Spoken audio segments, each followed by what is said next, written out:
Hello everybody and welcome to Monza for the second of 4 finale events in the PCA Sim Racing Series for Season 12. Last night it was the closing of our Pro class as it was another chaotic and pretty dramatic race to round out the season. Bryce Rodriguez took a final win and indeed the championship at the end of the season. Tonight it's the Club Series where Lenny Holland is going to have his lap of honour in this series, taking the title, as we already know, based on his point score and drop rounds so far. It's myself, Ian O'Leary, and Darragh Thacking taking you through the race, I should say, here tonight with Hugo Louise behind the cameras. Good to be alongside you, Darragh. Porsche Cup cars here at Monza. Such a different circuit to all the other 6 we've had preceding this one.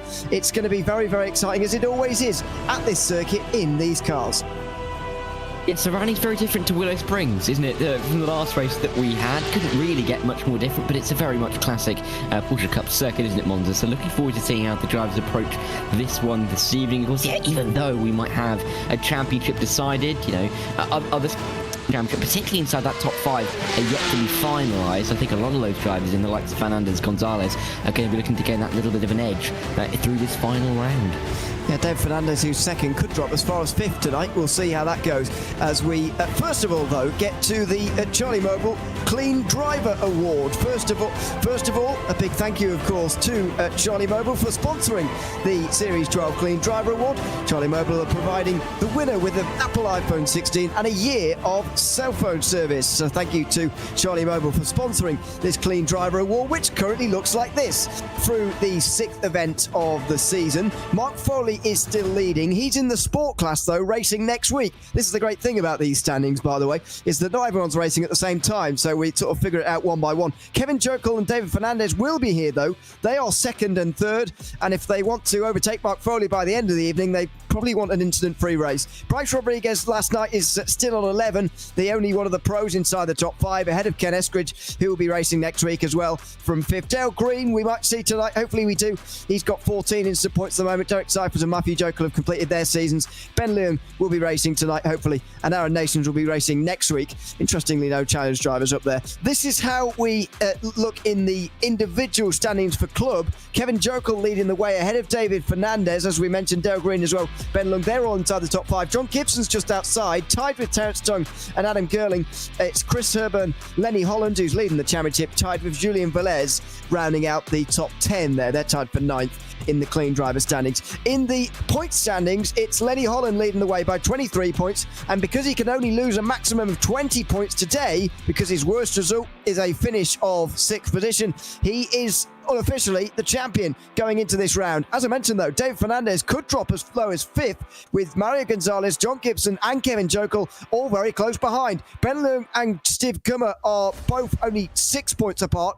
Julian Velez and Steve Komatsu are only 5 points apart. Terence Tong is holding on to that last spot in the top 10, I can tell you, with a fairly slender lead, 13 points over Robert Neville, who is in 11th place. So it's all to play for, even if it is outside of the overall lead. This is Monza here, Darragh. This is how it looks. It's these big braking zones, these big chicanes that are going to be the real pinch points for everyone tonight. Yeah, lots of little modifications over the years here at Monza. Of course, the addition of the Filio, the addition of the Della Roja, the addition of Ascari as well. So lots of changes. Of course, there is that faster oval layout, which is not used very much at all anymore. I think more just for promotional videos rather than anything else. But it is a great circuit to go racing.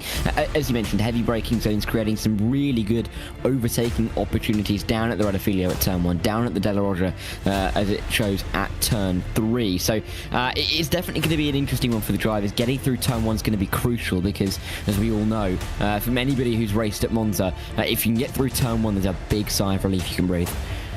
And they will have been breathing a bit of a sigh of relief last night because nobody went off. Somebody missed the chicane last night on the way through the first chicane, but nobody went off. It was actually after the first chicane, not even on the end of the first lap, but from lap 2 onwards, it was carnage last night, even though it's the Pro Series, and that, of course, is the first tier of racing here at the Porsche Club of America. It's weird how these things sometimes go, as Lenny Holland goes for a spin out of the Della Roja chicane, our champion in waiting, just showing us just how difficult it can be to get on the power out of the Della Roja chicane. Yeah, and I don't think he'll be terribly concerned about making a spin if he was, still in that kind of championship hunt, hadn't necessarily got the points advantage that he currently has. I think he may be a little bit more concerned. But with the fastest lap time, with the lead in the championship, and with the buffer that we've got Rowan as well, that is looking pretty good for the number 68. Can anybody catch him, really, is the question. Still a lot of qualifying times yet to come in. Only 17. We've got at least another 10 to grace the timing pages. But Kevin Jokel coming through the Ascari chicane should be one of the next drivers, and we'll see if he can get ever closer and maybe onto the front row, but he needs a couple of tenths to do so. Yeah, he's going okay. David Fernandez is as well. We're getting similar conditions, by the way, to what we had last night. Pretty light fog, but it is making everyone squint just a little bit to try and see them coming through the mist in towards the final corner on this occasion for Kevin Jokel. Nearly half a second away from Lenny Holland here over one lap. Holland is backing right off, by the way, because he does have one more lap to go here at the end of the current one, which of course has been marked by that spin. Jokel goes over the line, doesn't really improve, but David Fernandez did. He's only at 400ths of a second away now from Lenny Holland, so he's really putting that pressure on. Holland will be starting that final lap right about now as well. Here's Charlie Boyer moves up to 5th place. It looks like it might well be between David Fernandez and Lenny Holland. Can Holland come back again and improve again on that 3rd lap? Because he might need to, with David Fernandez going quite quickly in the orange, blue and white you can see on your screen here.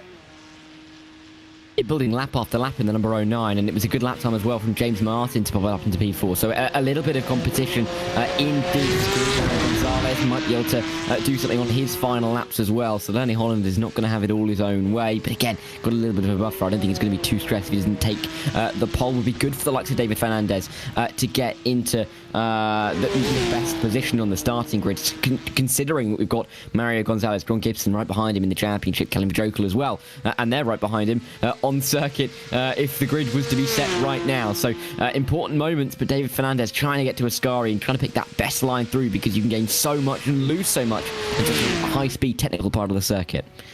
Get over this first curve just a little bit, kissing it, and then right over those right-hand side curves and smashing the last one as well. Those anti-cuts are able to be taken in these Porsche Cup cars. They don't mind getting over those curves just a little bit. It looks like Dave Fernandez is, I'm not sure, quite getting enough out of this lap, but we'll see. He only needs 400ths of a second after all, so even if it's not much of an improvement, it might be enough. Although Lenny Holland is going a bit quicker as well. We'll see whether it's going to be enough for the two of them. Will it be someone else? It's not going to be Fernandez. He pulls into pit lane. Indeed, his improvement wasn't going to be enough. He decides to practice pit entry instead. This is on board with Terence Tongue, who we've been able to see with his driver camera in the bottom right throughout the season. 19th place currently going in. He'll improve a little bit from there, though.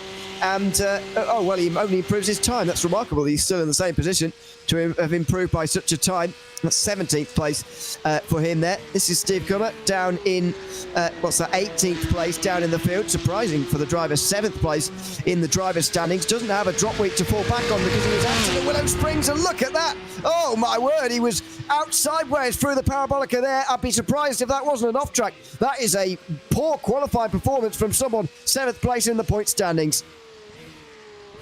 Yeah, really lucky to hold that snap of oversteer through Parabolica. Was an awful little moment, but Peter or Cummer trying to eke out as much time as he can. Every single 100 through the final corner is going to be absolutely crucial. Dean Chapman, one of the last drivers, same time at the moment as Cummer in P19 and P20. Any improvement there for Chapman? No, I don't believe that there was. So we'll stay down in P20. But clearly, a couple of tight little groups on the grid, and I think we're going to get a little bit of bunching up off of the start with some of the close times that we're seeing in this qualifying session. It has been a relatively close session, but it looks like it's pretty much over here. The actual lap times themselves have been completed. They're only permitted 3 laps, by the way, across the 10 minutes here in the Porsche Club of America, in case you're not been with us before. And so that is that. Everybody's completed their 3 laps, and it's actually quite rare. We normally see somebody either electing to or forced to start from the pit lane or indeed from the back of the field. So a good job for everyone to actually get a time in there, which is good to see. So last 30 seconds of this qualifying session will be rather quiet, and then we'll be into a 5-minute warm-up session before the race itself gets underway for the final round of the club class in the Porsche Club America for season 12. We will be back next week, of course, on Wednesday and Thursday night, same time, same place here on RaceSpotTV for the final 2 races of this season from the Sport class and the Challenge class on Wednesday and Thursday night, respectively. As far as I'm aware, both still with championships on the line. Certainly the top positions in those championships on the line going into those races. Not ones to be missed going forward into the final week of the season before Christmas, of course, when everyone will be off and doing other things than sim racing, I would have thought. So they'll all go and enjoy that for the moment. Warm-up just begins, and as it does, we'll go on board with Lenny Holland here, Darragh, to have a look at what it takes to go quickly around here at Monza. This is a long way down towards turn 1, isn't it? You can take a bit of a while, you can take a bit of a breath before you get onto the stoppers, and you're having to brake relatively early for this heavily tight chicane to kick off the lap. Keep it tight, though, and get the power done early, and you could see Lenny Holland's line through the second part of that chicane enabled him to open up that corner just a little bit more, get the power down just that little bit earlier, and that can gain you time all the way through the Curva Grande, turn 3 here, the right-hander, before getting to the second chicane, getting on the stoppers again. You can just... even by getting on the power a tenth of a second earlier will really manifest itself in gaining you time all the way down that straight. Through the left, right, keep it tight again. But that's a part of the circuit where you've got to be very careful at picking up an off-track or going wide of that chicane, and you can lose a heap of time. This is through the 2 Lesmos, the sort of consecutive right-handers that most feels like, to me anyway, a normal racetrack, whereas the other parts of the circuit just feel a little bit odd. Important, of course, to get this run out of Lesmo 2 and then onto the straight through the pretty irrelevant Curva de Soriglio. And then the Variante Ascari, the triple chicane, if you like. First of all, left-hander. We've just got to try and graze these anti-cut curves best you can. Although, interesting line from Holland there that he decided not to really graze the one on the right-hand side. And obviously, he needs to take the left-hand one. It needs to be a good run on the way down towards the Parabolica. Every run out of every corner, pretty much, other than the second chicane, I suppose, needs to be very, very good, because you know just the length of the straight that is coming up on you next time around. Into the Parabolica, where, again, a late apex is required, although Holland doesn't necessarily put too much focus on that. Just tries to go through the corner at the best speed possible. And over the line, Lenny Holland sets that lap time. It's in the low 150s, and it's got him pole by just 400ths of a second. We'll have a look at the grid in a few moments' time, but just less than 3 minutes to go in warm-up. And it's a real change of thinking now for everybody. Put loads of fuel in, and for some, it's about getting out there on the circuit again and practicing all over again with that higher fuel load, and thinking about how they're going to navigate the inevitable carnage, or not, we'll see how it goes, of turn 1 and 2, of course. I think in the background I saw there were a couple of little issues in the war at turn 1 and 2, so that may not bode well for the start of the race, but we will wait and see. I think it's worth pointing out how much, how different it is going from a low fuel setup to a higher fuel setup, and how different the car can feel. So this warm-up session is really, really helpful for the drivers, can really help them dial in for a lap or two and get their eye into what's going to be an important start of the race. You can't really afford to still be in qualifying mode. When we get to lap 2, lap 3, you could find yourself making a little mistake, not necessarily used to the fuel load, and losing a lot of time. Lenny Holland takes the pole position here in the club class ahead of David Fernandez. It's a close one, though, just 400ths of a second between the two. Kevin Jokel and Mario Gonzalez up there as well. James Martin, the only driver in the top 5 who's not in the top 5 in the overall standings. Robert Neville, 6th place, putting himself in with a good shout of getting a top 10 in the points by the end of the day. Charlie Boyer and David Glenn on the next row ahead of John Gibson, who's down in 9th with work to do, and Dale Green, who is 10th. Patrick Adamczyk is 11th ahead of Julian Velez, rounding out the 6th row of the grid. Kim Frick and Jeremy Hall are on row 7 ahead of Adam Gerling, who's in the top 10 of the Clean Driver Club standings. Steve Komatz, who is 16th in this qualified session ahead of Terence Tong and David Snelling, who are on row 9. Peter Kummer is down in 19th, 7th place in the point standings. He's the lowest in the grid of those in the top 10 here of this qualifying session. Dean Chapman is in 20th ahead of Chris Sherburn and Aaron Ambrosino.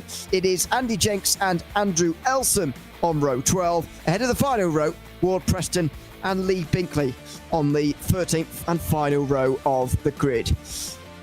just while warm-up is completing itself and getting to an end. My goodness, it's foggy from up here, isn't it? Time to tell you about one of the sponsors, of course, that make this broadcast possible here this evening, mohandsome.com. Keep your racing clean and your body cleaner with mohandsome.com. Men's skincare and grooming products, something you'll likely need after working up a sweat in your sim rig. Their products are designed and manufactured right in the USA, made from natural ingredients with low fragrance. Mo Handsome products are filled with good stuff to keep your skin and hair healthy.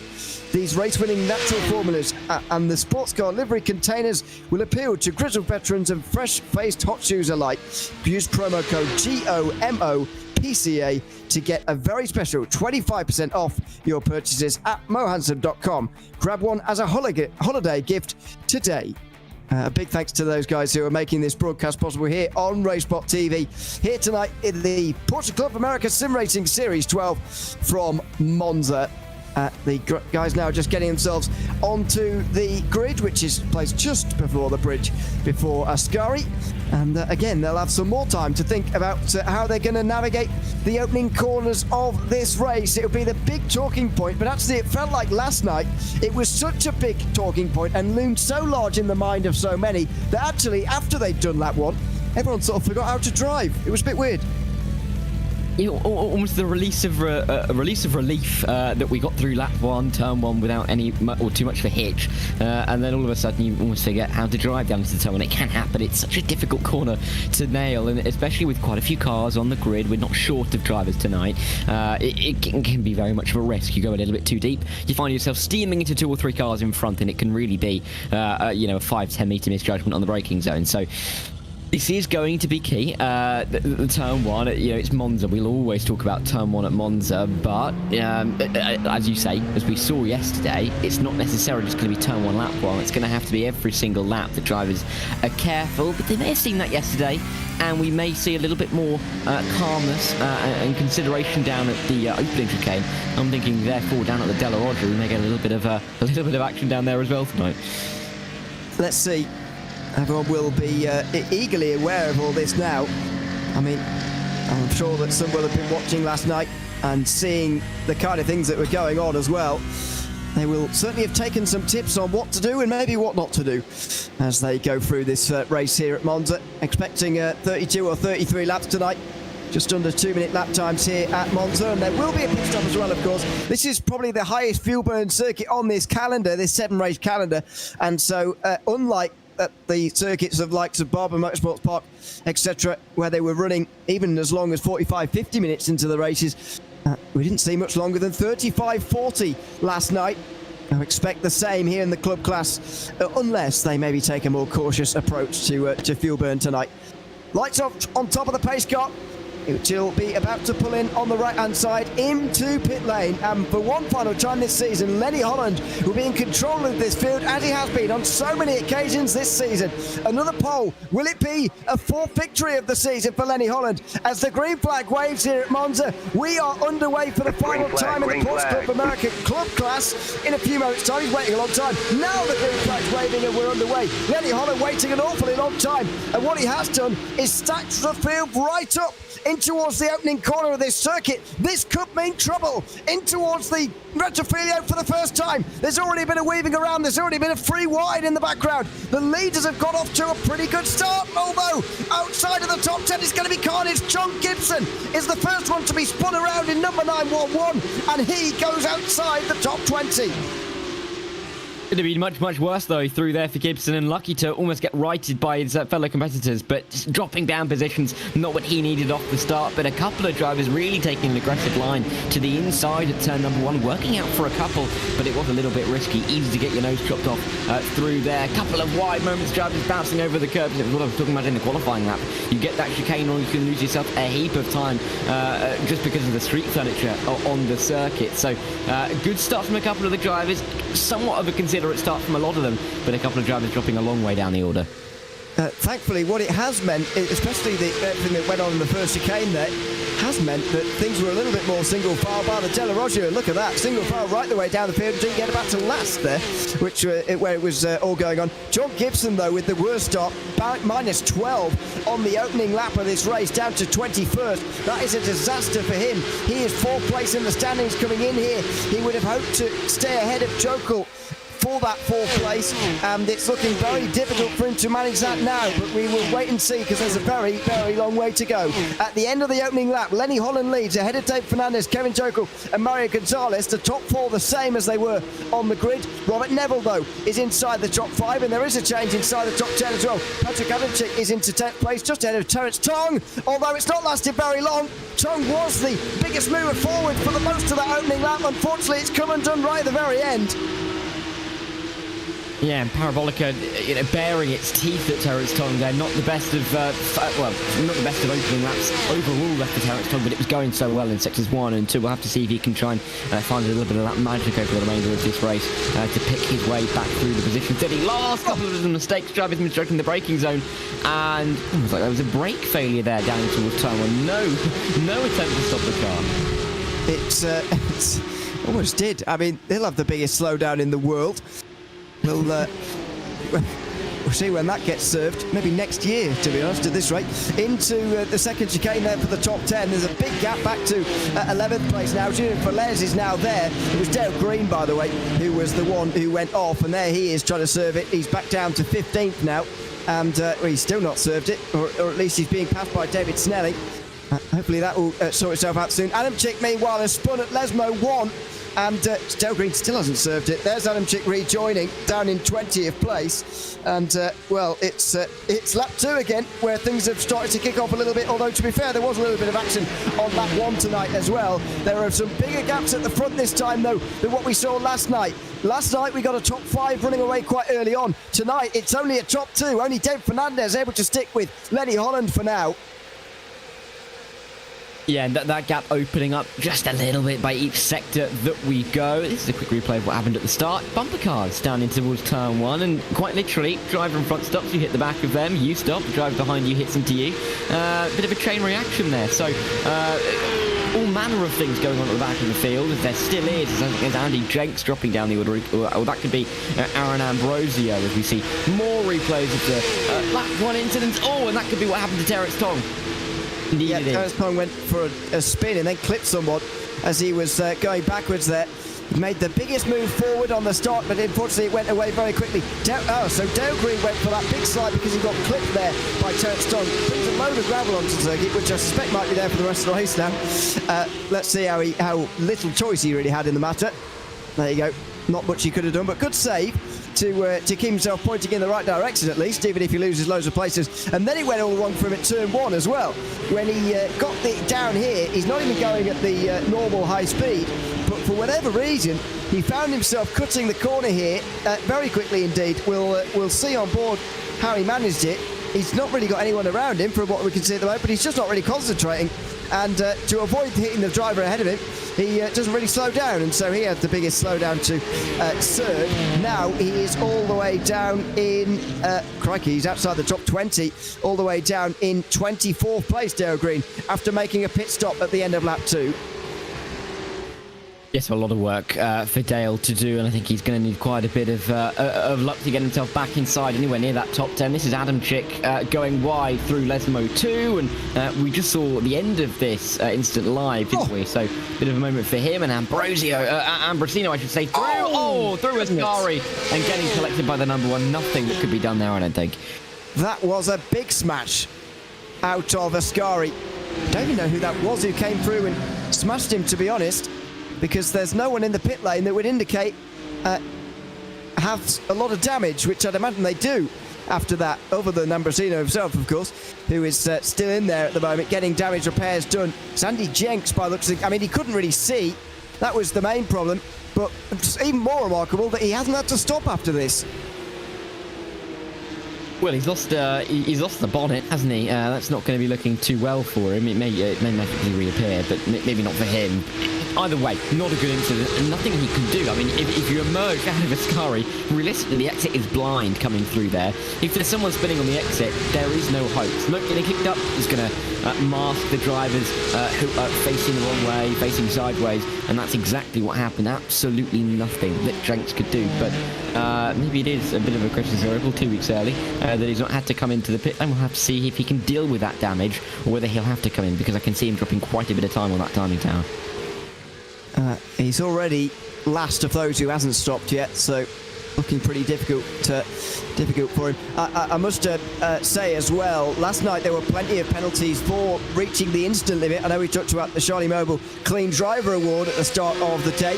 Well, not only is there that to think about, there is an incident limit to think about as well, and lots of drivers were hitting it last night and having to serve a drive-through penalty, so we'll keep an eye on that as best we can for you as well over the course of the next 43 minutes as we have a look at one of the most extravagant setups in all of sim racing I've ever seen. David Glenn there in the bottom right of your screen, currently running in 7th. I'll be honest, it took me a second to spot David in there, but yeah, that is quite some setup. But yeah, it's working out for him in the top 10, so that's all that matters really. Obviously, lots of drivers like lots of different things, and David has really made that space his own, and I have to say, well, it looks pretty good. He's even got a life, and get me with the pop culture knowledge. He's even got a life-size stormtrooper. Would you believe it? And it looks real as well. It doesn't look like a poster. Looks like he's actually got someone staring at him there, which I'd find actually a bit creepy. But anyway, he clearly likes it, and it does look good. He's Casey Coltspoint. He's right in the corner down there with a VR headset on and driving away in 7th place, doing quite all right just for the moment. But yeah, he certainly has made that space his own. That's for sure. He's made 7th place his own for now as well. He's embedded in this pack that's running right the way down from Kevin Jokel, really, in 3rd place, just ahead of Mario Gonzalez. So Gonzalez 3rd place in the points currently, would like to jump over Fernandez at the end of the day, but to do that he does need things to go his way. Certainly needs to finish ahead of him, and right now he's sort of stuck behind Kevin Jokel, as a lot of people seem to be. Yeah, and Kevin Jokel almost being the cork in the bottle for the time being. Mario Gonzalez wouldn't mind getting through, but Jokel's points tally that he'd be getting here would be helping him out quite a touch. John Gibson is the next driver up for him in the championship to try and aim after, but it is a 21-point gap coming into this race, so needs as many positions as he can get, and you can see Gibson not inside the top 10, and therefore Kevin Jokel will be pretty pleased about how this one's going. Gibson, in fact, down in P14, so a long way down the order. This is Robert Neville coming through Ascari, and I have to say, if he's not cool, I don't know what will help him. You mean in the temperature sense, I suppose? In the temperature, yes, in the temperature department. That is working away, isn't it? But I suppose, you know, you do get hot in your sim rig. It's easy to forget when you're like me and you haven't driven for a little while, you're too busy talking about people who drive in their sim rig, it is quite a strenuous exercise sometimes. If you've got the temperature wrong, you can get very warm very quickly. He's watching Mario Gonzalez attacking Kevin Jokel for the moment, and there's all sorts of weaving around going on. Normally at this stage in the race you would expect a bit of single file consensus, but actually Gonzalez looks a lot quicker than Jokel, and it might be worth the move here. He's down the inside but wasn't completely committed, and it looks like Jokel is going to hold him off just for now. He needs a good exit, and he's got it through the gravel that's been kicked up onto the road. They go, and Robert Neville got alongside, didn't fancy going around the outside of the Curva Grande, which that's probably a good idea. He needs to come across on James Martin before that becomes a problem as well, but he tucks back into line. Now what about Gonzalez into the second chicane? No. He either needs to make this move and do it decisively, Gonzalez, or just forget about it and save fuel, because that kind of move is going to cost them seconds to the guys ahead. I think even David Glenn had a consideration to go after James Martin down into the into the Delaroja there. So this is a really tightly bunched pack, and I think that the slightest of mistakes really will open the door. Losing a tenth or two on an exit is going to invite a bit of a move. You can see David Glenn again getting a good exit through Lesmo 2. He's going to be right on the rear end of James Martin as they make their way down and in towards the Scari. They'll flick through the pictures now underneath the oval part of the circuit. Inside line, I think, is what he's going to go for. Very tight inside line. That's not going to be the fastest way around the corner, and it will see James Martin stay ahead. David Glenn may come under pressure from Charlie Boyer now. And they're all caught by Kim Frick as well, actually. So ninth place now involved, side by side there between Glenn and Boyer. And there goes Gonzalez in the bottom of shot as well. It's all going on here, down in towards Parabolica. He's sort of caught up on a tight line again there. And Jokel with the outside line will be able to run round it and should hold on. What about Robert Neville? Will he maybe make it 3 wide? Will he push one of the 2? It looks like he's just hanging back, actually, as Gonzalez enters alongside and edges through. Of course, these guys do have the chance to tinker with their setups, unlike the guys next week. And so there is a chance here for Gonzalez down the inside in a straight line. Jokel, again, though, it's like watching a replay, holding the inside at 2. Might have a good chance, but Gonzalez got a better run this time. He's on the inside the Curva Grande, and he will be through into 3rd place. Second lap in a row that he's been on that outside line, or further to the outside on the exit of turn 2, and it's worked out for him. Neville's going to try and follow him through. Shorter radius through the corner on the inside of Curva Grande, but the issue is you're going to find yourself on the outside into the Delaroche, backing off a little bit into the corner, and you can just see Kevin Jokel will hold on to P4 ahead of Robert Neville, a little bit wide as they make their way through the exit, kicking up a little bit of gravel, but I think that Jokel's just about going to get away with it. But this train of cars really is ready to pounce all the way down to Kim Frick down in P9. They are nose to tail, and any kind of mistake going side by side could cost these guys a heap of positions at a crucial point in the season. Slightly bizarre move to the right there from Jokel, and I'm not sure what that's going to do to keep Neville behind him. He sort of swerves to the left a bit to almost to put him off, making him move into Ascari, and it works for now. But Jokel is clearly struggling early on here. Not entirely sure what with, because his qualifying pace seemingly was absolutely good enough for a top 5 place. But right now, he's got a train behind him that goes right the way down to 9th, and I'm not really sure what's causing it for the moment and why he's not as quick in race trim as he clearly was in qualifying. It's an interesting conundrum, but again, some drivers may have a setup to the car that is slightly more leaned, or they feel like it's slightly more leaned to their qualifying pace and their race pace. There can be some discrepancies between how drivers feel, how drivers can cope with some of these cars, and it can be drastic between qualifying and the race. It really depends on the driver. A little bit of a look to the inside at turn 1. I think that was more of a late braking rather than any kind of late braking maneuver further back. I think that was Glenn defending, or Charlie Boyer, I should say, defending back there. But it really is a difficult line to follow and difficult path to walk between that qualifying setup and the race setup, knowing that you need a good position off the line, but at the same time you need to have a little bit of pace in the back pocket for an hour-long race. It looks like he's advertising a karaoke bar, David Glenn. Might pay a visit. Out of second chicane, he goes in this train. It was him applying that pressure to James Martin for 6th place that time around, although it's really starting to stretch out through the middle point here of the lap. But they're all still in slipstream range, and that's the important thing. And that's the very important thing, by the way, for Dave Fernandez, who we've not talked about because not much has been happening, but for the majority of this race so far, he's still been in the slipstream range of Lenny Holland, and that's really, really important. But it looks like he's starting to teeter on the edge of just losing that draft now. Yeah, and it's really you're getting towards the edge. If you lose a tenth or two, the change can be incredible. Just from not picking up as much slipstream, you're then not getting to where you were expecting to get to. The couple of tenths closer into turn 1, maybe the couple of tenths closer down towards Parabolica.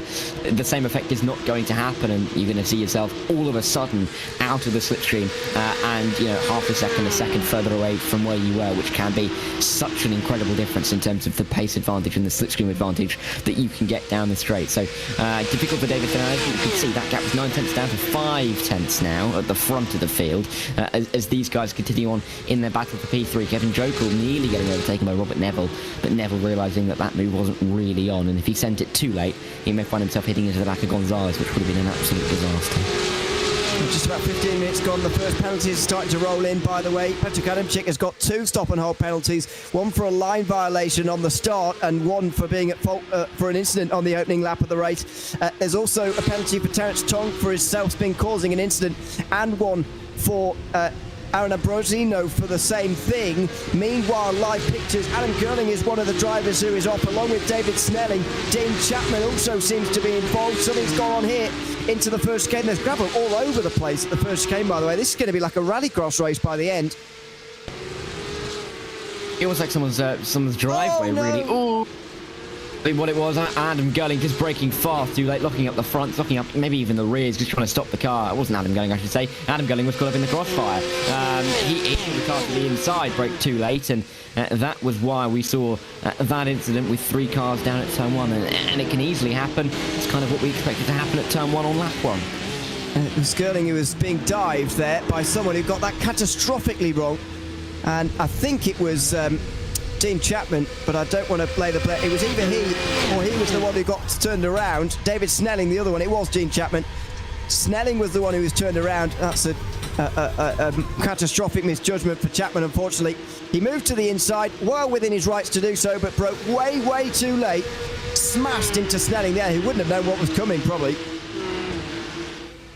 No, I mean, it was so far back. It was 5-6 tenths back that you would never be looking to the inside there, and then all of a sudden you find yourself facing the wrong way, and there's 2 other cars that are involved with you. So yeah, not good at all down at turn 1, especially when you're in a bit of the you're far enough away from the cars behind that you might feel that you're safe. Not in this train. You may feel a little bit more nervous going down into turn 1 and 2. You may feel a little bit more apprehensive that we could see something like that happen. But if you've got a margin of 5-6 tenths, you are never expecting a car to be coming steaming down the inside. So it's going to be disappointing for a couple of those guys. But Dean Chapman's in the pit lane. We'll see if he can get some repairs done, because I can't imagine the front end of the car's too pleased with him after that. Pretty quick verdict from Race Control on that one, and a big thanks for their work, of course, over the course of the week. Again, penalty for Dean Chapman for that contact with David Snelling there in towards turn 1 a couple of laps ago. Just about 18 minutes gone in this race. Time to remind you, of course, of the sponsors who make this broadcast possible here on RaceSpotTV with Mo Hansen. Keep your racing clean and your body cleaner with mohansen.com. Men's skincare and grooming products, something you'll likely need after working up a sweat in your sim rig. Their products are designed and manufactured here in the USA, made from natural ingredients with low fragrance. Mo Hansen products are filled with good stuff to keep your skin and hair healthy. These race-winning natural formulas and the sports car livery containers will appeal to grizzled veterans and fresh-faced hot shoes alike. Use the promo code GOMOPCA to get a very special 25% off your purchases at mohansen.com. Grab one as a holiday gift today. A big thanks to them for making this broadcast possible here on RaceSpotTV. Just under 42 minutes remaining, and this battle for third is still the one we've got our primary focus on. Mario Gonzalez is about to get himself away from this, I feel, but Kevin Jokel is the one who is providing the cork in the bottle again here. He's just about hanging on, and I feel like for the time that he is holding on to Gonzalez's slipstream, he'll be okay, but if he starts to lose that, then Rowan Neville might well get himself through. Yeah, Neville is he's sitting, he's in wait, but there's only so long that you can wait around in a 1 hour race. He's been there for 20 minutes and be doing a very consistent job, but I'm sure he'll be looking to try and pick his way through on Kevin Jokel, or at least apply a little bit more pressure over the coming 10-15 minutes or so as we approach half distance, bouncing his way through the Della Rogeron with all the information that he needs, I think, on that screen above him. You can see that he's got his main screen and one to the right as well. Some drivers like a triple setup, some like the double. Robert's gone with the double, and that helps a little bit more in left-hand drive. Wouldn't work too well in right-hand drive, I don't think, unless he could shift himself over a touch. There he is, still sitting and pushing on. 20 minutes gone in this race. Another penalty's come through, by the way, for an unsafe re-entry causing an incident by who is it by? Kim Freak, I should say, who is down on pit lane now, unfortunately, after running inside the top 10. An unsafe re-entry causing an incident about a couple of minutes ago. There are the biggest movers, forwards and backwards. Steve Cummat's the biggest mover forward inside the top 10, but Ward Preston is the biggest mover forward overall, down in 16th place still after starting on the back row, but is made up 9 places so far. We'll see who gets to have the biggest moves so far today at the end in 40 minutes time, as this group has just sort of quietened down a little bit, with Kevin Jokel no longer at the front of this group. The 6 of them have just gone down. As I said, I've caused an accident. Robert Neville has gone for a spin, I'm afraid. He locks it up to try and avoid being hit by anybody else, and then eventually in the gap in the traffic he gets going again in 8th place, but that is very unfortunate for him, losing his top 5. Yeah, it looked like from this angle a little bit of a misjudgment from Robert Neville. We may see something different on any kind of replay, but gutting for him now down into P9 behind Julian Velez. So, yeah, awful for Robert Neville. Let's see what happened. Getting down into turn 1, braking a little bit later. Ooh, well, there was no tap from behind, that's for sure. And if anything, the tap that he ended up receiving helped right him and get him facing in somewhat the right direction, considering that the track in the future, after the exit of turn 2, goes down towards turn 3. But that is not what Robert Neville needed at all. Lucky, really, that there wasn't too many more drivers stopping him from reaching the circuit safely. Yeah, there was a bit of a gap behind at the time, so he was able to just slip through in that. He has lost a place, though, immediately to Julian Velez, who is now moved up to 8th place in the field. Had this problem early on in the season, Robert Neville. I think he had a very similar spin down at turn 5 at Barber at the start of the season, where he hit the back of John Gibson and went for a spin in the very, very similar manner.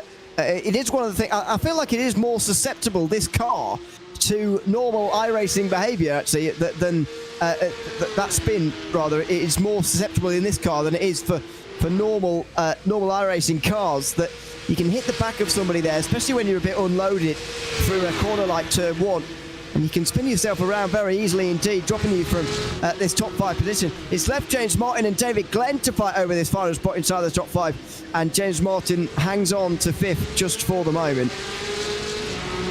Yeah, and we are really seeing a couple of duos form from what was quite a long train, with Gonzalez and Jokel finding themselves over P3 and P4 as Gibson comes into the pit lane. We've got Martin and Glenn fighting for 5th and 6th. You can even count Lenny Holland and David Fernandez at the front of the field, 1st and 2nd. They're pretty close together. So just a couple of duos now at the front of the field working their way around the circuit, but a couple of drivers coming into the pit stops. We'll have to see if that sets off a bit of a chain reaction, or whether we see more drivers come into the pit lane around this half distance mark, with drivers not quite gone halfway just yet, but they're going to be confident to get to the end, I'm sure. Yeah, they are in the window to make it, although John Gibson is not having a scheduled stop. He has been told to come into pit lane by race control for a 3rd connection warning. The driver is allowed to attempt to fix it and bring the car back out again, but that's going to be a long delay, I'm afraid, for John Gibson, who now looks pretty sure to be finishing at the very most in 5th place in the driver's standings. Depending on Ben Leung's finish, might even be an outside top 5 finish, unfortunately, for Gibson, although I haven't seen much of Leung in this race just yet. I don't know where he's found himself. I don't know if he's even in this server. I could have sworn I've seen him on the grid, but maybe not. Might have been seeing things. Change for the lead, meanwhile. David Fernandez works his way through on the inside line of Lenny Holland over the line. That wasn't a move I was expecting particularly, but Fernandez has weathered an early storm here. Lenny Holland trying to drive away from him as best as possible, and for the first time in a broadcasted round of the Porsche Club America Club Class this season, Lenny Holland loses the lead legitimately outside of a pit stop phase. Fernandez leads as the battle for 3rd continues. Jokel wants his 3rd place back. It's all changed here, and Mario Gonzalez just about hangs on this occasion. Yeah, 1, 2, 3 in the championship, running in 1, 2 and 3, but now the order isn't quite exactly as you'd see it in the point standing. So Kevin Jokel trying to find his way up the order and trying to get his way past John Gibson in the championship. Needs to get through on Gonzalez to help him out in that quest. Inside line, he's got the racing line, but he's not quite got it done on the first part of the chicane. Gonzalez can use the second part of the chicane on the inside to his advantage. However, he doesn't really get the exit, and Jokel around the outside gets exactly what he needs, which is to drive around the corner to get himself into P3. The number 7 car will try and pull away, but we've seen Gonzalez and Jokel have been pretty closely matched in terms of pace. Their battling, though, is inviting Martin and Glenn into the party, and those 2 groups of 2 have now become 1 group of 4. It's James Martin and David Glenn, the biggest beneficiaries, I'd say, as we have it go on board with why David Fernandez is in the lead. He was putting pressure on Lenny Holland there and just forced him into an error, just pressured him into an error.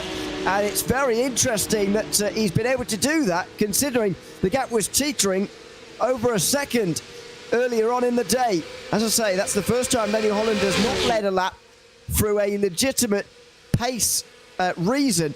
He's, of course, not in a broadcasted race, I should say. Of course, he has not led other laps in other races, but only while we've not been broadcasting, quite interestingly. Brands Hatch, Donington Park and Bathurst, the only races where he hasn't won this season. The 3 broadcasted races so far, he has. Meanwhile, side by side between Kevin Jokel and Mario Gonzalez. Gonzalez pulled out very early to the left-hand side there, almost as if to suggest he's not trying to go through at all. Oh, he brakes quite late. Oh, and Jokel brakes too late. He was locking up there. You could tell he was just whimpering a little bit and trying to slow down in time, but he couldn't do it. And he will drop to the back of the group now for sure. Yeah, that is not what he needed whatsoever. Let's see as they work their way through the Curva Grande. That is not what they needed. At this stage, the race approaching half distance, thinking about the pit stops, no doubt. You're kind of settling into your rhythm for the race and settling into the battles you're going to be having throughout the rest of the time remaining in this race. But if you make a little mistake like that, it can cost you big time, as Jokel now loses out to Gonzalez, loses out to Martin, loses out to Glenn as well. And that'll be a surprise to nobody after what we've just seen. Yes, he's still serving it.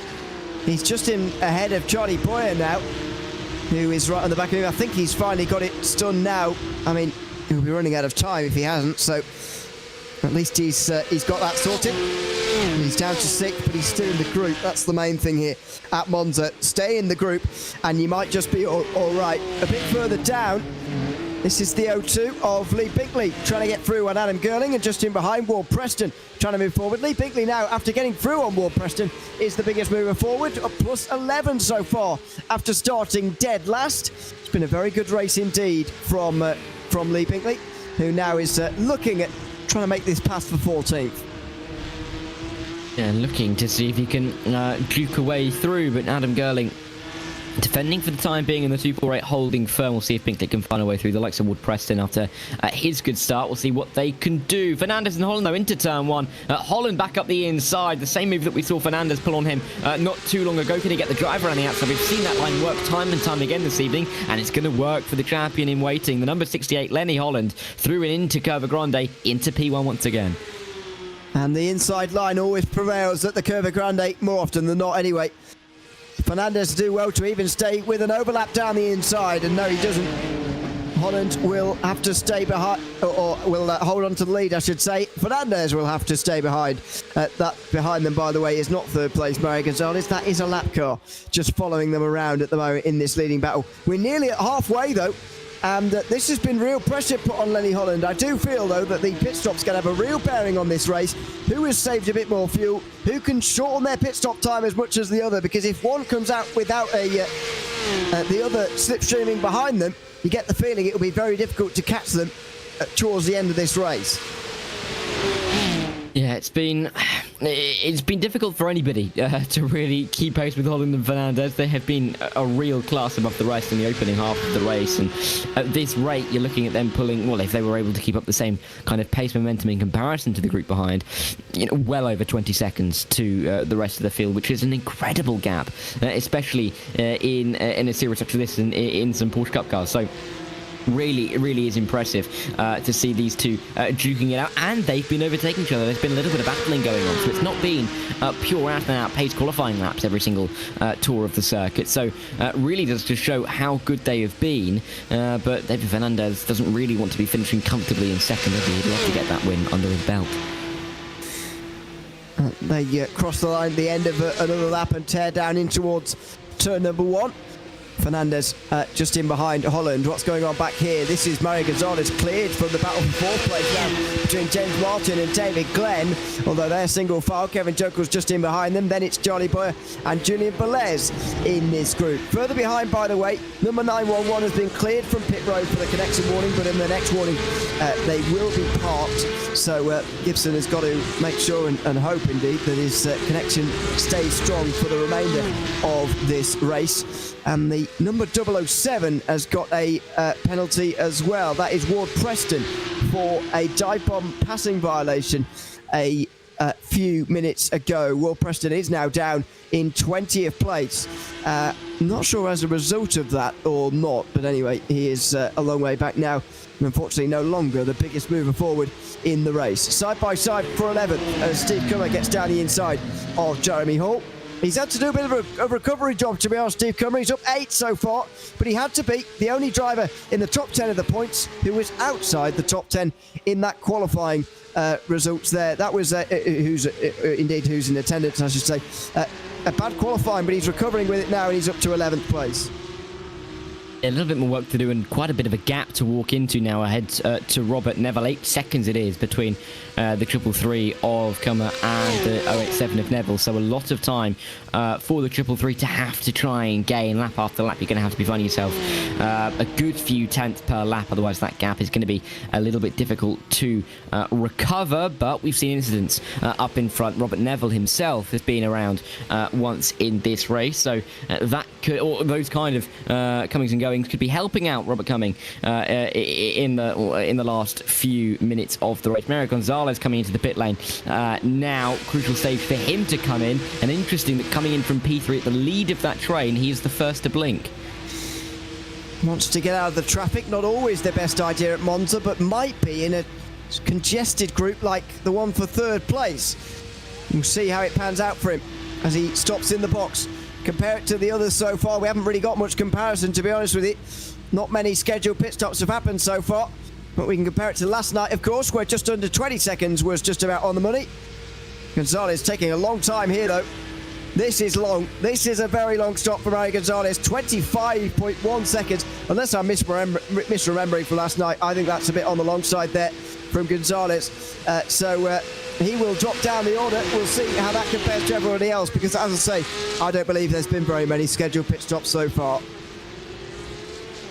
There hasn't, not at all. We saw a lot at the start, didn't we, of drivers coming into the pit lane, but that would not have been scheduled, of course. That would have been for repairs, that would be for drivers just trying to make sure that their car is in a good enough condition to be going racing here. So a lot of those drivers still are yet to take their scheduled pit stops themselves. So, only a handful, I think, have come down pit road so far. We saw a couple around the 36-minute mark, didn't we? But nothing really since. We did see, of course, Gonzalez coming in, but really the first of the top 10 to blink for a pit stop, and the difficulties may come for Gonzalez in this train. Girling, Binkley, Green, Tong, all in front of Gonzalez, who can't really afford to lose too much time, and if these guys stick it out for an extra couple of laps, Gonzalez could see himself being overcut by the likes of James Martin and David Glenn. Unfortunately, John Gibson has been retired from this race for his connection warning. So, unfortunately, this will now become his drop round, and 59 points is all he's going to score from this race. Kevin Jokel now knows exactly what he needs to do to get up ahead of him.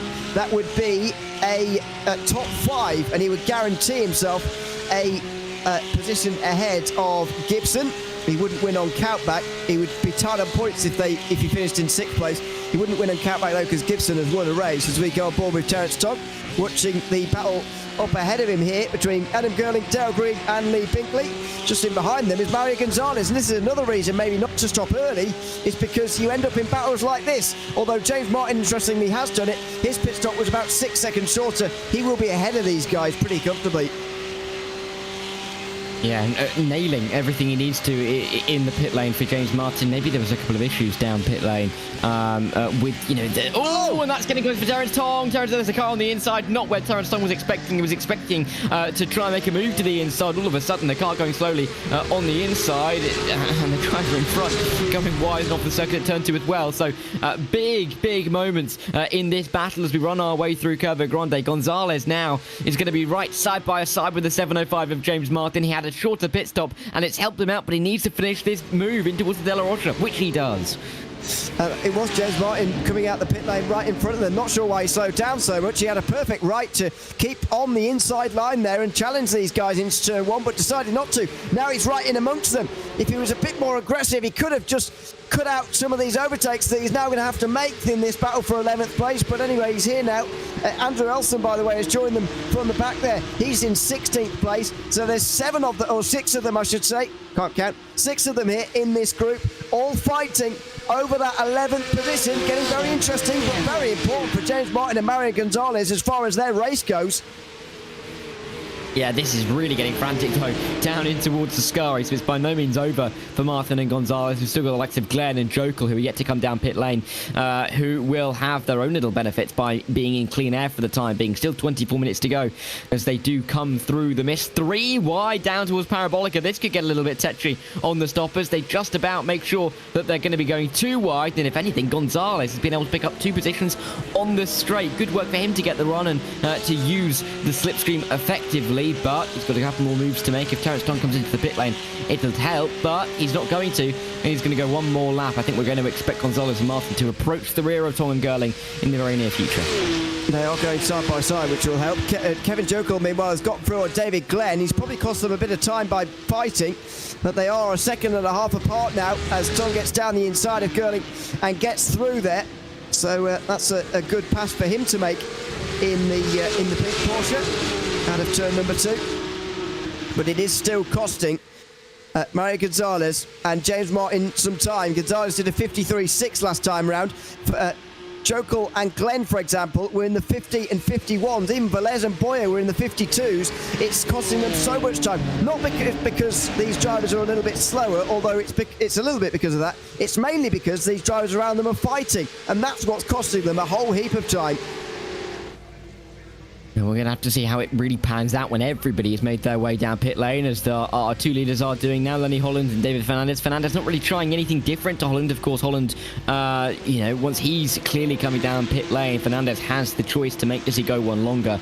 Does he follow in his rival in the race? But he's come in. I think that's more of a target pit lap, considering that we are seeing everybody else, and apart from Robert Neville, Jokel, Glenn, Velez, Boyer, Comats, and I think we might see a couple of others as well. Yeah, you can see in the background.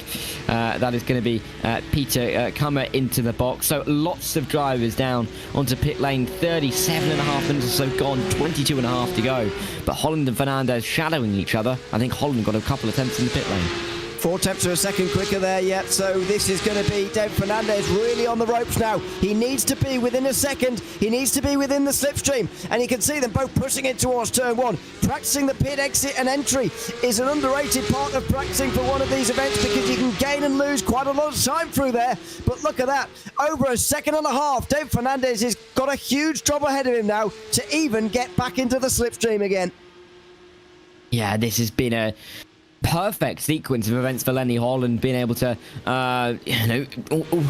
whether it's juking or encouraging David Fernandez to come into the pit lane with him, as there's a spin as well as that James Martin.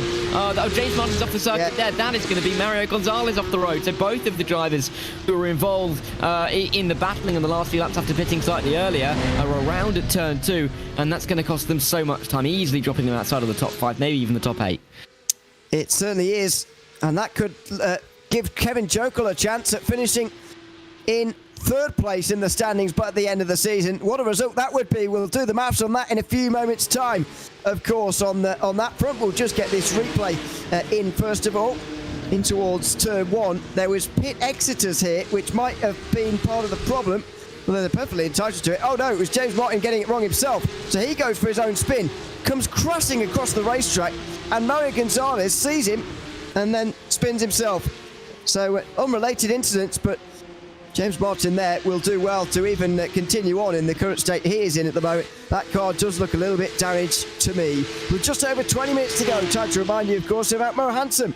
Keep your racing clean, your body cleaner with mohandsome.com. Men's skincare and grooming products, something you'll likely need after working up a sweat in your sim rig. Their products are designed and manufactured right in the USA with natural ingredients, with low fragrance. Mo Handsome products are filled with good stuff to keep your skin and hair healthy. These race-winning natural formulas and the sports car livery containers will appeal to grizzled veterans and fresh-faced hot shoes alike. Use your promo code GOMOPCA to get a very special 25% off your purchases at mohandsome.com. Grab one as a holiday gift today. A big thanks to them for making these broadcasts possible on RaceSpotTV here tonight, and indeed next week as well, where we'll be live same time, same place for the finale of the Sport and Challenge class on Wednesday and Thursday night as well. Lenny Holland still leading the way, 1.2 seconds ahead of David Fernandez, with Kevin Jokel joining them on the podium for now, although David Glenn is getting pretty close to that podium position as things stand as well. Julian Fellez is inside the top 5 ahead of Charlie Boyer, with Robert Neville, Steve Komatz, Peter Kummer and Mario Gonzalez rounding out the top 10. Not too many fights going on inside the top 10. Indeed, it feels very different to what was going on in the first half of the race. Plenty going on outside of it, though, in this battle for 15th between Terence Tong and Adam Gurley. Yeah, and Tong going a little bit deep, getting it slightly wrong. You see him bouncing across the curbs at turn 2. He's been able to keep the position ahead of Adam Gurling, but we want to see if Gurling can get a bit of a run through Curva Grande, just shorting it off the corner as much as he can. Getting in towards turn 3, a little bit of a couple of changes for position as we work our way towards the Della Roger, but this is Tong and Gurling going side by side. Gurling did get a better exit than the pink livery Tong, and we'll get to the inside of the Della Roger and we'll hold on to that position. And Tong struggling a touch at the start of this lap. He's going to be quite a way back as they get their way towards Ascari. Ascari? Lesmo 1, you mean? But anyway. Well, yes, but when they get out of... I got ahead of myself. When they get out of Lesmo 2, he will be too far to make a move. That's what I was trying to say, but I shortened that, didn't I? It's fine. If you had someone more intelligent alongside you, I might have understood that. Now they made their way towards Ascari. Terence Tong does have a look indeed, just as predicted. Here he goes. It's always a nervy one though. He's very tight on the line, needs to slow down so much, and in the end he is going to make it work, but only because Adam Gurling was so receptive to it, was so nice to him, if you like, giving him space on the inside line there. And now Lee Binkley has caught them all over again. Not a great stop and sequence there from Lee Binkley. Nothing wrong with his time, but the sequence wasn't great. And he has dropped back behind them again now, back down to 17th place. He is no longer the biggest mover forward as well as a result. Peter Kummer now is there because he's 10 places gained in 9th as things stand. Over the line they go. Looks like these three are going to remain sufficiently spaced apart on the way down towards turn 1 this time around, but Terence Tong has made it work. To be honest, I didn't think that was going to work when I saw how tight his line was going into Ascari.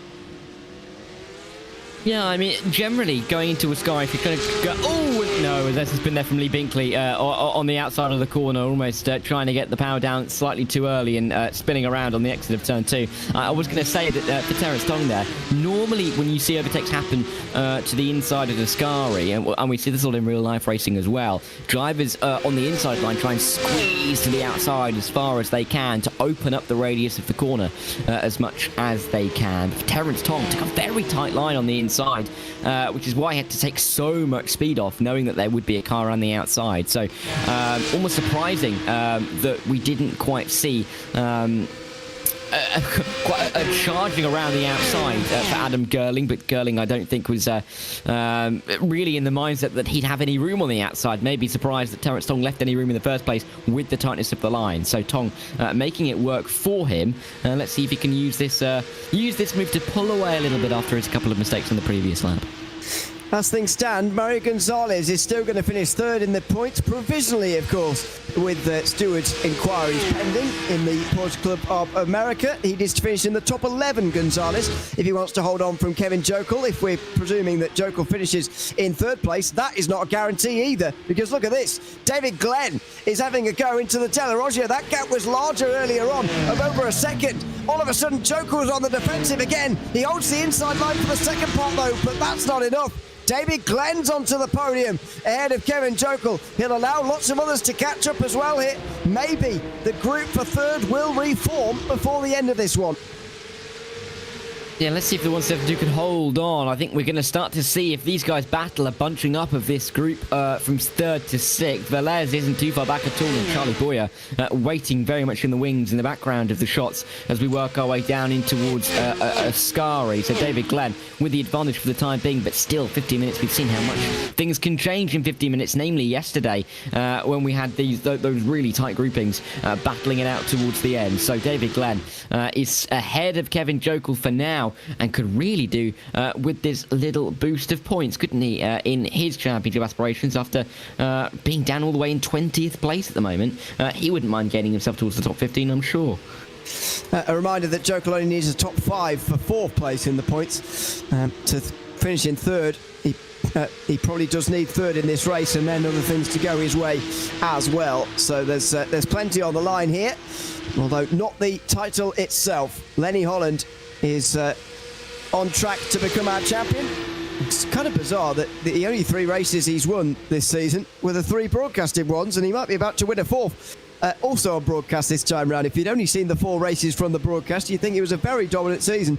In reality, only 23 points over David Fernandez going into this, as David Glenn sees his 3rd place go away very quickly there. That's a spin out of turn 1, and he drops to 6th place from that podium.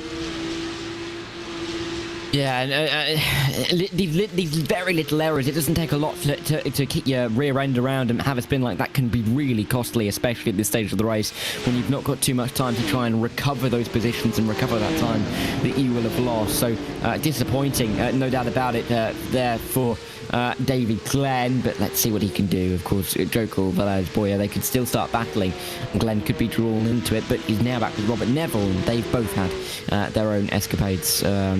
That's not the right word, but they've both had their own events down at the opening chicane. There's Glenn going around getting a little bit too throttle happy, but we'll see if he can stay there. Now, though, is the battle over P8, and that got tight. Gonzalez, he's really going slowly around Lesmo too. I think he missed the first chicane. We didn't see it, but I think he did, based on the timing screen. So he's trying to give that time up. Steve Kovacs and Peter Kummer have been able to get through again, although they were ahead of him anyway.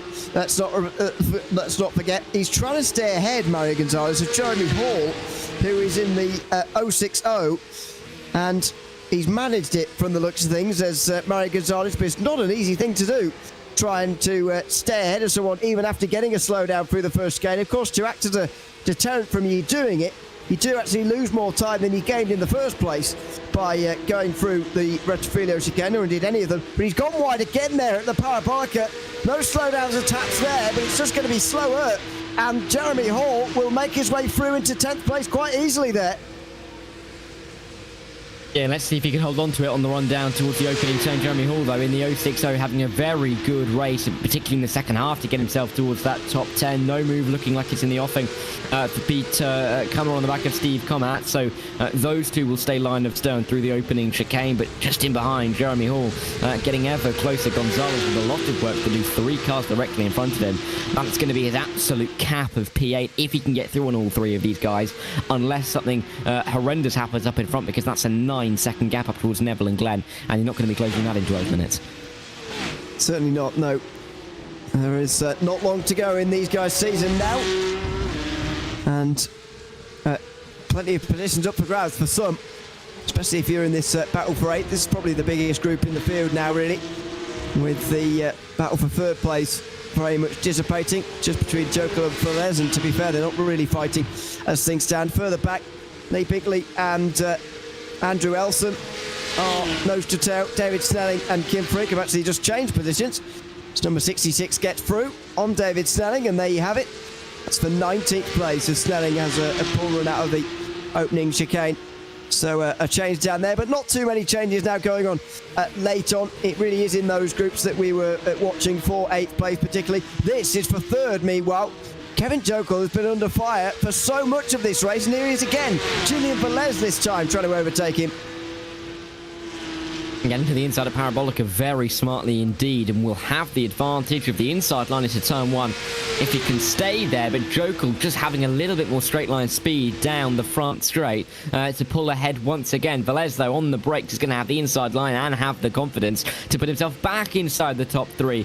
And Kevin Jokel is going to have to try and find somewhere else to pick his way back to the podium. Velez with a very good exit. It's already opened up half a second to Kevin Jokel, and just through that one chicane really is impressive. Absolutely. Through into 3rd for now, and Jokel's slim chances of getting into 3rd in the standings suddenly go away as things stand. He's 7 points behind Gonzalez provisionally in the points. Time to remind you one last time about Mo Hansen. Keep your racing cleaner, your body cleaner with mohansen.com. Men's skincare and grooming products, something you'll likely need after working up a sweat in your sim rig. Their products are designed and manufactured right in the USA, made from natural ingredients with low fragrance. Mohansen products are filled with good stuff to keep your skin and hair healthy. These race-winning natural formulas and the sports car liveried containers will appeal to grizzled veterans and fast-paced hot shoes alike. Use promo code GOMOPCA to get a very special 25% off your purchases at mohansen.com. Grab one today as a holiday gift. A big thanks to them for sponsoring this series again, as we're into the final 9 minutes here in the club class of our season. It's the very final event here at Monza. After 6 previous rounds, Barber, Brands Hatch, Donington, Summit Point, Bathurst and Willow Springs brings us to this circuit, very unlike the other 6, and has brought us a great finale here again for the club class. Into the final corner for Steve Kovacs, who is now 8th place after moving up 8 so far. Peter Kummer, though, has moved up 10, and he'd like one more down in towards turn 1. He's looking pretty racy as well, like he might get it here with 9 minutes to go. Yeah, Steve Kovacs really taking quite an aggressive inside line, defending right from the exit of Parabolic, and knowing that every single millisecond that Peter Kummer is behind in the slipstream, he's going to be gaining down this front straight. Can he make a move to the inside? No is the answer, as they work their way into the opening chicane, but the 333 is going to be right there on the tail, and we'll have to see if he can pick his way through at some point. I will say, on of course the Lenny Holland's wins so far this season, I was just looking at the championship standings overall, and I had noticed that he has won the 3 rounds that have taken place in the USA, and he's not won the 3 rounds that haven't. So if he could win here this season, it would break that cycle, and that gap going from 1 second to 2.3 since I started speaking makes me think A, that David Fernandez won't get past, and maybe even B, that he picked up a slowdown somewhere. Maybe a small mistake, but certainly lost a bit of time. Yeah, it did. A good pickup, actually. Hadn't quite noticed that either, but there you go. 3 broadcasted races before this one, and indeed 3 American races before this one. So there you go. One streak's going to come to an end. He's going to win outside of America, but looks like he's going to win on the broadcast again. As I mentioned earlier on, it was 3 dominant wins in the 3 broadcasted races from Lenny Holland. This has been less so because he's been challenged so well by David Fernandez, but even so, it's been good from him nevertheless. In towards the final corner for this battle for 6th place, David Glenn versus Robert Neville. David Glenn would have had designs earlier on a podium. That's got away very quickly, and now even 6th place looking a little bit difficult. Robert Neville will surely be having a look on the inside here, or maybe the outside. Glenn sort of driving down the middle of the road here. It's a bit narrow in towards turn 1. Oh, it squeezes down the outside though, and somehow Robert Neville has got through with ease there. I don't know whether Glenn was braking early on purpose or what was going on, but Robert Neville gets up into 6th place. And can he now try and chase after Charlie Boyer in the last 6.5 minutes? 3 seconds? It's not, well, 2.5 seconds, not the biggest of gaps. Going to be difficult to close that down, no doubt about it.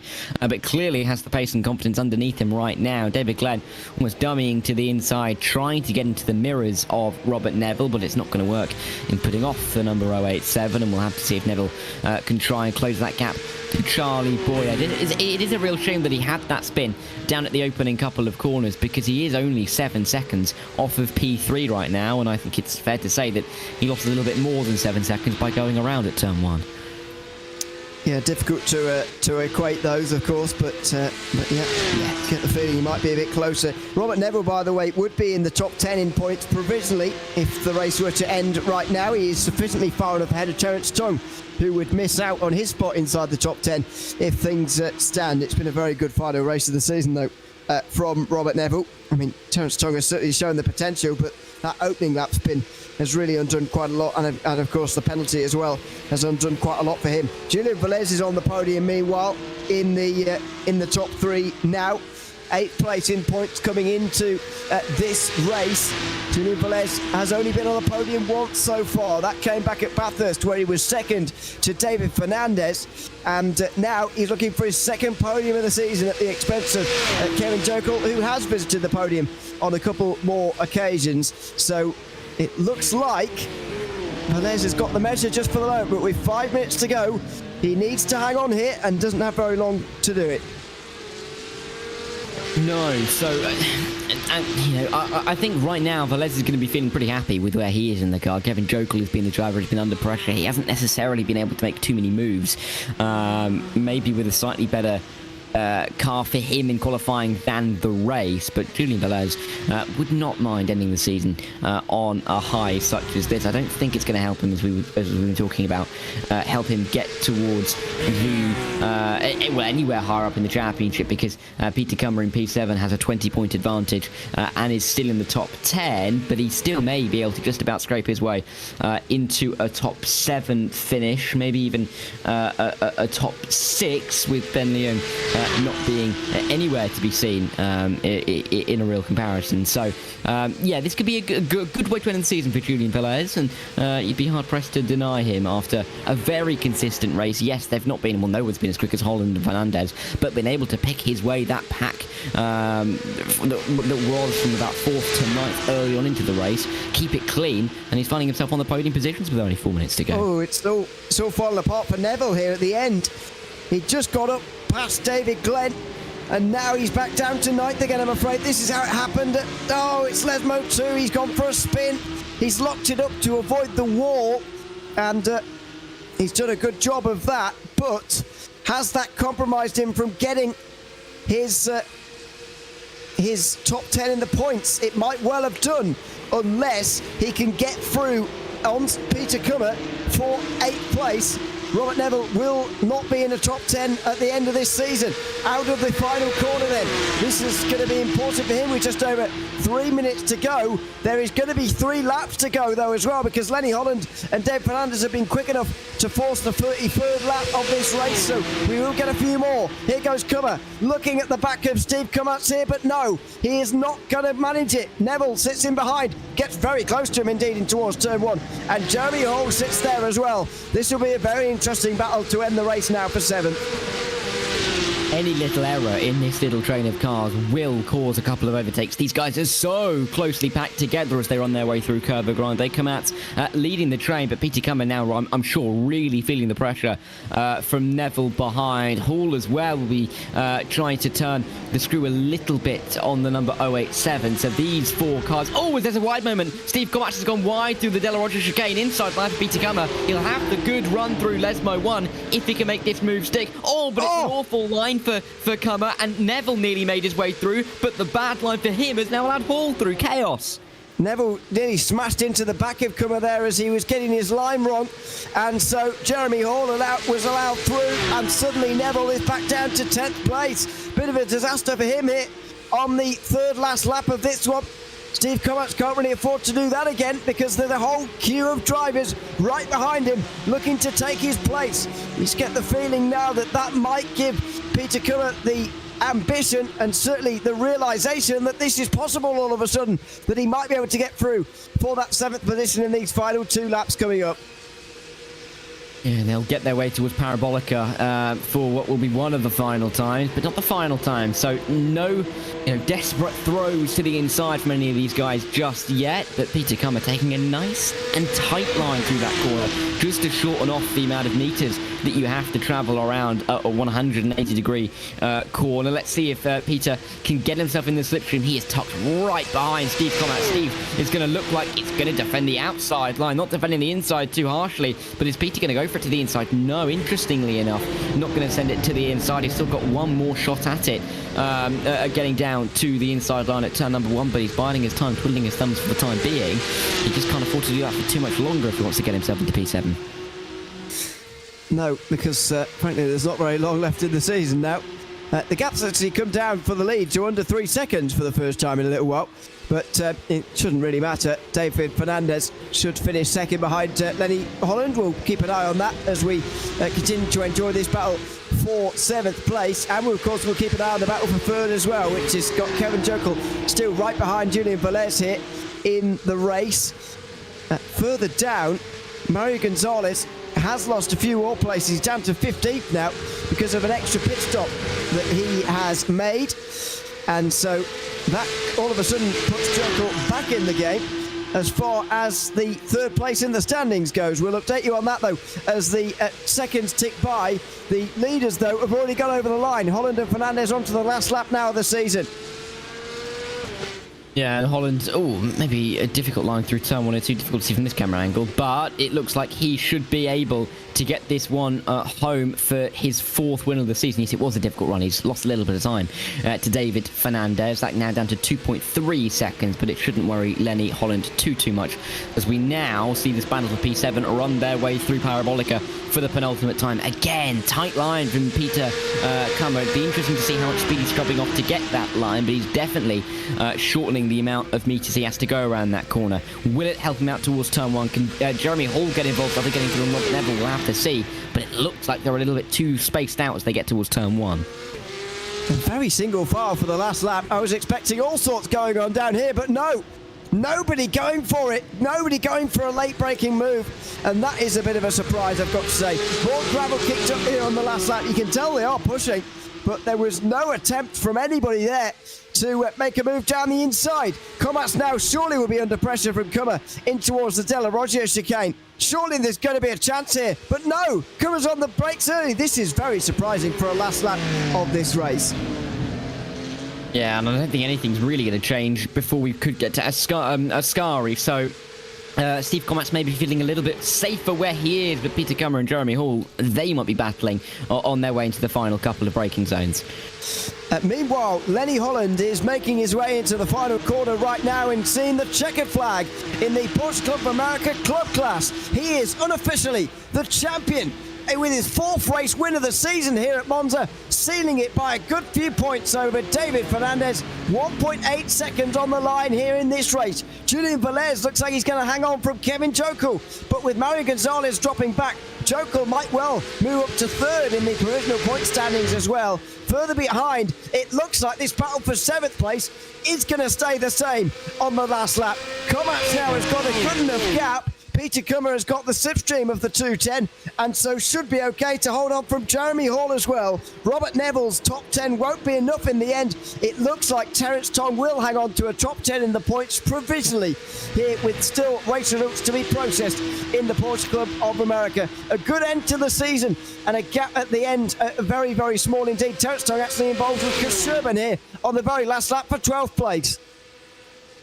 Yeah, let's see. Around the outside will be Terence Tong. Chris Sherburn on the inside. Tong trying to walk it around the outside on the final turn of the season. Can he get enough drive out of the corner? I don't think he can. Can he? Oh, he's going to pull alongside. He may pull ahead on the run up to the line, and Terence Tong is just about going to edge out Chris Sherburn for P12 and 13. 18 thousandths of a second between them as they cross the line.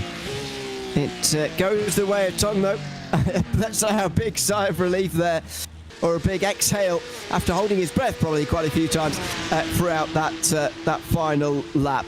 A reminder, of course, that Charlie Mobile is sponsoring the Series 12 Clean Driver Award.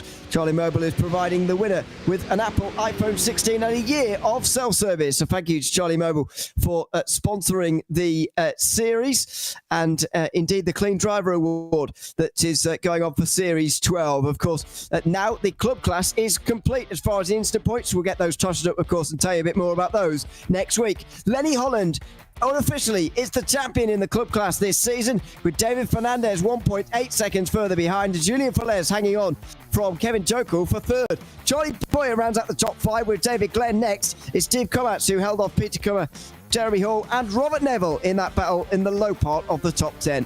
Dale Green was the first driver over a minute back, with Terence Tong winning that battle to the line by 18 thousandths ahead of Chris Sherburn. Adam Gerling and Mario Gonzalez ran at the top 15. Gonzalez dropping to 4th place in the standings here tonight unofficially. James Martin, Lee Binkley, Andrew Elsom and David Snelling finishing on the lead lap. Andy Jenks finished in the top 20. Will Preston, Aaron Ambrosino and Kim Freaker joining them 1 lap down. Gene Chapman was 2 down after making that contact at turn 1. John Gibson was retired for connection problems, 15 laps down. Patrick Adamczyk retired very early on after his early problems. We'll have a chat, hopefully, to all of the drivers who finished in the top three here in this race, starting with not Lenny Holland, because he's not here yet, but David Fernandez, who finished in second. Welcome in, David. Good to have you with us, and congratulations on second place here tonight. Do you think there was anything you could have done to maybe beat Lenny Holland to the win tonight? Nothing short of him having a major mistake. He was solid tonight, and he's been solid all season, so he deserves the win. He deserves the championship. And what do you make of your own season? I mean, this is a fairly solid and comfortable, now it's going to look like anyway, a second place in the points for you, unofficially, of course, pending everything post-race. I mean, how do you reflect on this season as a whole? It's been mega for me. I'm super proud. I put in a lot of work this season, and with the help of a few people from my team, Massa, I just put in the lap times, and the laps, I should say, and just pushed hard this year. 2 wins as well to go with, a second only to Lenny Holland as well. So congratulations on that, David, your race tonight, and indeed the season as a whole. And thanks for coming to chat to us as well. Great, thank you so much.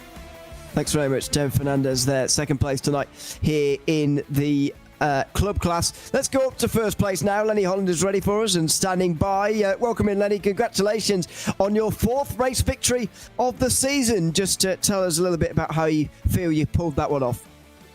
Oh, that was a great race. I hate it for David. I don't know what happened at the end, but he is super fast. That was a fun race. We kind of swapped positions a couple of times. Awesome. It was a great season. I enjoyed racing with everybody in the club league. It was just a fun season overall. And how much more satisfying is it as well that this, in my opinion anyway, you can disagree with me if you like, this feels like your most hard-fought win, if you like, from the 4 that you've had this season. How much does that add to it here at Monza? No, definitely. It's so much better to have David right there, anybody, just sitting there racing the whole entire time. I thought he had me most of the time. I thought he was just back there fuel saving. I hadn't had a chance to talk to him, but yeah, great race. You're very complimentary of each other, I've got to say. David said there wasn't much he could have done to beat you. So there you go. You're very complimentary of each other. Congratulations on your 4th race victory of the season tonight, Lenny, of course, and indeed the championship as well. And thank you for coming to chat to us. Thank you. Thanks very much, Lenny Holland there, the winner of this race, and indeed this championship as well. Oh, Julian Velez was there. He's just been... Oh, he's back again. We'll quickly get him and have a chat with the driver who finished in 3rd place as well. Welcome in, Julian. Congratulations on 3rd place. Up 9 on the start of this one, where you qualified in 12th and you ended up finishing in 3rd place. Just tell us a little bit about that race from your point of view. He's muted on his end at the moment, so I'm not sure whether he can't hear us or whether... So sorry, guys. It's okay. So sorry, go if you can hear us, just tell us a little bit about your race and how you feel you ended up in 3rd place. Yeah, honestly, I didn't even think I was gonna make the race today. I was in the woods hunting. But yeah, I had a pretty bad qualifying. Started in 12th, and after watching last night's race, I decided to just keep it cool and try to let everyone else make their mistakes. And I can't believe I ended up in 3rd. That's pretty wild. I mean, that was certainly a good learning to take from last night, that's for sure. Maybe it was a little bit toned down in terms of carnage, but even so, it certainly served you very well. You've ended up in top 10 in the points here. You might have even moved up a place or two, unofficially, of course. I don't know, though, in the points after tonight's result. How do you reflect on this season? Yeah, honestly, last season I finished in 3rd on the very last race, and I was really hoping to do a little better this season. But we got introduced to some rain races, and that was, those were my first rain races in iRacing altogether. And, I don't know. I had some issues with qualifying and some hardware issues earlier in the season, but I just try to keep it clean as much as possible and keep at it. And yeah, I'm surprised I'm even up here in top 8 so far. Well, congratulations on finishing on the podium tonight, Julian, and thanks for chatting to us as well. Thank you very much, guys. Thanks very much. Julian Velez there, 3rd place tonight in the club class. Well, that just about does it here from Monza for this week. We'll be back, of course, 2 times next week, but a good final race of the season and a nice dominant win from Lenny Holland. And what great respect between Lenny and David there at the end of the race. Yeah, and it's nice to hear Lenny say that he enjoyed the battle, because like we've said, he's won his races relatively comfortably so far this season. So to have that competition, he clearly enjoyed it, and it is great to see when two drivers have such great respect for each other at the front of a race, when they are even when they can be so far ahead of the rest of the competition, when there is that respect between two front runners, it is always great to see, and between two great drivers as well, top two in the championship, top two in the race, and a great way to end the year as well. That is it from us here at RaceSpotTV in the Porsche Club of America Series 12 Club Class. We'll be back next week with the conclusions of the Sport and Challenge Class on Wednesday and Thursday night from 9 p.m. Eastern Time, so make sure you can join us for that once again. I've been Neil O'Leary alongside Darren Thacker, and Hugo Louise has been behind the cameras tonight. We'll see you next week for the final rounds of the Porsche Club of America Series 12, but for now, it's goodbye from us.